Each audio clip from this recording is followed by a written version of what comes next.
musicians in bars getting beer. We're at the Balmy Beach Club with Jason Orton. Yo. He just rode in on his Ski-Doo. Sea-Doo. Sea-Doo. Yes. What's yours called? It's a 2016 RXPX 300. It's got it where it counts. Cool. And so tell me about your music. Musically, well, I'm singing with two different tribute bands right now. We've got Justice Priest, which are based out of St. Thomas in London, and we're playing August 27th at the Rock Pile, as well as the show on the 13th out that way. It's a biker bash, but I'm not sure of all the details right now. And then there's also Burn, the ultimate tribute to Deep Purple. Burn. Which, we've on and off played together since 1995. Yeah, one of the first gigs I saw was Jen's birthday at McGrady's, and you scream Ian Gillan better than Ian Gillan. It's awesome. Well, he's the reason I started singing. So really, yeah, right, yeah. I don't know if I do it better, but I certainly do my best to sound. Well, he's almost 70s. That's true. It's probably been since the early 80s since he's done any of that stuff. Yeah. Full tilt, anyways. For sure. So tell me about Burn. Burn. Well, longtime friends. Haney Jada, the keyboard player. He's actually my oldest daughter's godfather. James Graham, the bass player. He's been probably my best friend since I met him over 20 years ago. Cool. And we even play hockey together twice a week. So okay. Yeah, he's a defenseman. And who else is in there? Kevin Dwyer, the funniest guy, one of the funniest guys I've ever met. He's from Bayvert, Newfoundland, so that pretty much says it all right there. Yeah, and he doesn't even mean to be funny. He just is funny. And then there's Mark Davis, who's I've played in a couple different Deep Purple things with him over the years. He's pretty much Richie Blackmore's DNA. Like, yeah. It's like they put a drop of it on a for sure. a plate, and they formed Mark out of that. So yeah, it's a good band. We all get along usually. I mean, unless we're emailing each other and then we tease each other. But yeah. On stage, it's always fun. It always has been. And it's a great show. Thanks. Yeah. And well, that's the tribute stuff. But you've got a more important project. Well, I did. I had Conflicted, and I left that band actually back in January. Though this is the first time I've actually said it publicly. I mean, some of my friends know that, and the band knows that, of course. But yeah, that band just wasn't doing it what it was supposed to do, and it lost traction. So I'm sorry to hear that. No, it's actually kind of a relief. But it is kind of an exclusive too. So yeah, there you go. But I'm actually putting something together right now. I've been in talks with a few guys, and maybe even a couple guys from Conflicted are part of this. So yeah. Well, we'll stay tuned for that, I'm sure. Yeah. Let's go way back then. Talk about how Jason started. How did I start? Like singing, music, I guess. I was always a music guy. Like my mom even added my I'll go way back and then I'll abbreviate it all. Even in my baby book, it said in there, when I grow up I want to be, and it said Paul McCartney. There was no I didn't want to be a fireman or anything, I just want to be Paul McCartney. So years later I get serious about music, and of course bass becomes a natural thing. Cool. And I still have 5-6 basses at home, a Rickenbacker, some Hofner, and 5-string Yamaha that I've had since I was, well, let's just say I've had it since the 80s, we'll say. Cool. And so I was a bass player first, and then trying to find a singer is difficult, because it seems like the more talented they are, the harder they are to find. And the less talented they are, the more attitude and ego they have. So why are you going to put up with ego from a guy who can't hold pitch, right? So I just figured, well, I can do that. I'll do my best. And I was asked not to sing a few times at the beginning because, well, when you're figuring it out, you don't always just sound like you think you're going to. Sure. But I was kind of persistent with that, and I was stubborn. So what was the first band you sang in then? It was with Mark Owen from Conflicted.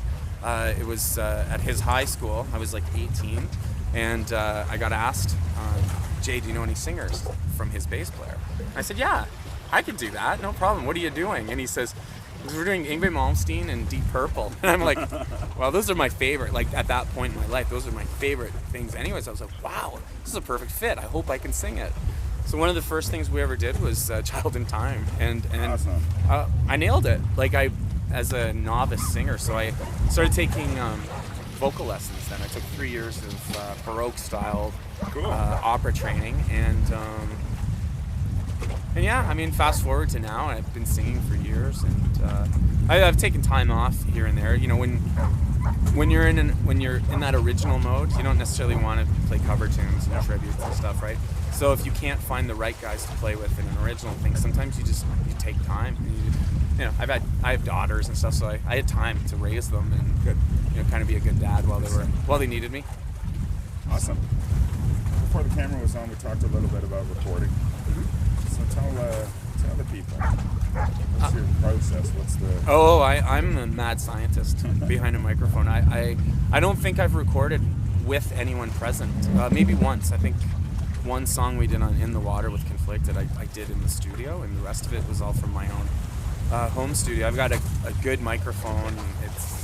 I record 24 bits and Pro Tools and all that. So I'm big on the multi-tracking, multitasking not so much, but multi-tracking. Yeah.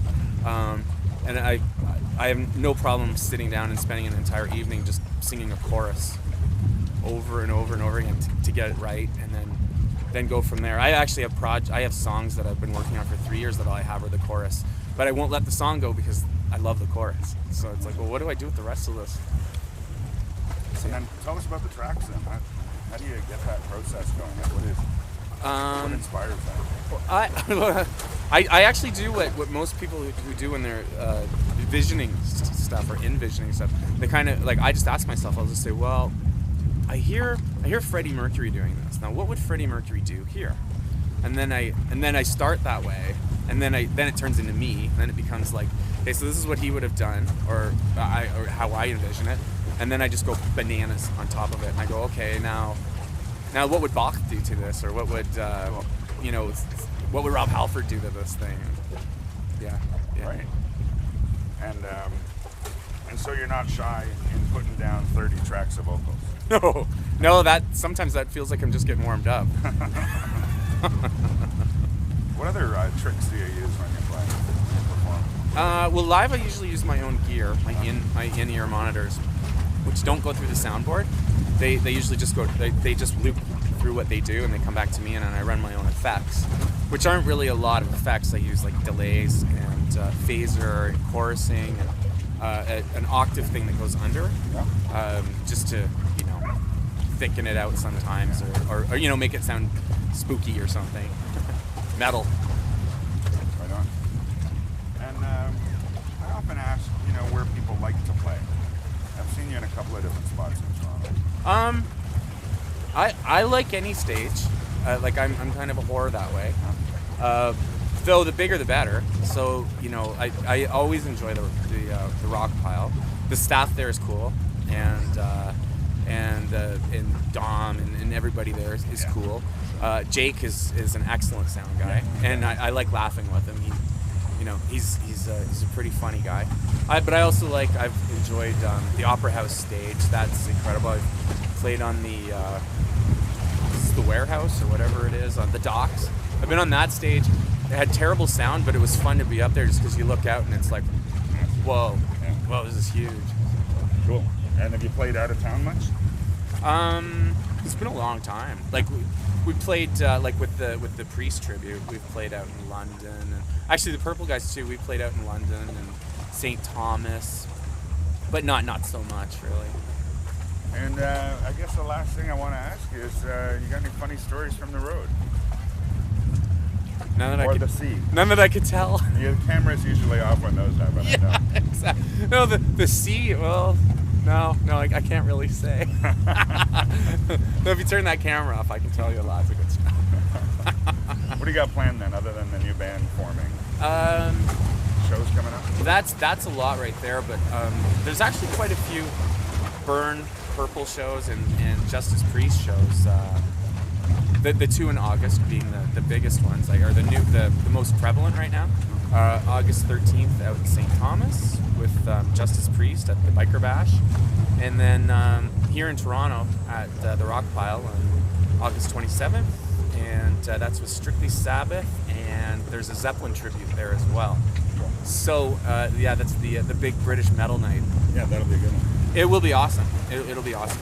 Yeah, I like when you guys put those together, cooperative efforts. That's all Jen. Yeah. Jen is she's like the hardest working woman in probably the hardest working person, music person in Toronto. Yeah. There's your plug, Jen. Thanks for setting this up, by the way. Yes, thanks, Jen. Yeah, and so you must have something you can share, a story.